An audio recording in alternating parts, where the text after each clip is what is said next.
Philippine Sitting Volleyball National Team nakipagharap sa Alas Pilipinas Women. Sino kaya ang nanalo?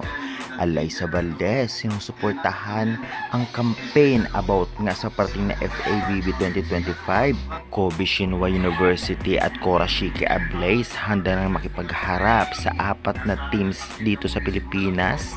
Foreign team, posibleng mag-champion. Schedule sa final sa paparating sa PBL on tour ay ating ibibigay. Saan ang venue at anong oras?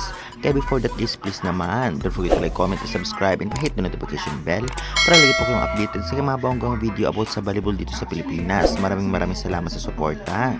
Philippine Sitting Volleyball National Teams Men's Division ay talagang nakipagharap sa Alas Pilipinas Women's. Kitang-kita nga natin sa picture na talaga namang nagkaroon sila ng tune-up game kung saan kasama na ito sa training ng Setting Volleyball National Team at syempre ng Alas Pilipinas. Well, hindi man magkapareho, ngunit alam naman nating matutulungan ng Alas Pilipinas Women's ang mga manlalaro natin para magamit nila ito kapag may international game. Kaya congratulations and good luck at mabuhay ang volleyball dito sa Pilipinas. Hanggang ngayon ay hindi pa rin makamove on ang ilang fans dahil sa galing na pinakita ni Alyssa Valdez na alam naman nating marami ang nakamiss ng nakaraang laro kontra sa PLDT. At syempre as of now nga ay talaga namang babawi daw sila sa Invitational Conference. At kung ating nakikita ay talaga namang kinakampaign niya ang paparating na FIVB World Championship Men's Division na maganap sa September. Syempre at din susuportahan ang men's volleyball lalong-lalo ng Alas Pilipinas Men's, kaya good luck na lamang. Samantalang reminder naman ito sa magaganap na final sa magaganap sa Mall of Asia Arena sa PBL On Tour 2025 na maganap sa August 17.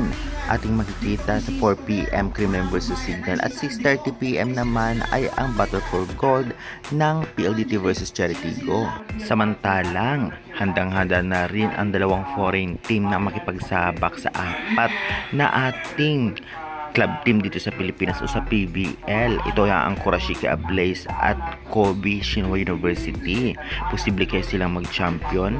Well, ating matitignan dahil nga alam naman natin ang kakayahan ng mga Japan team.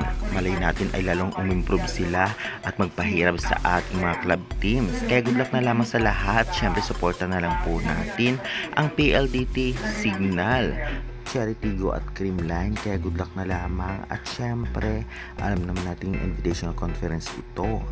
At ilang araw lang ay finals agad. Kaya naman syempre nakaka-excite lalong-lalo na sa mga manonood. Kaya good luck.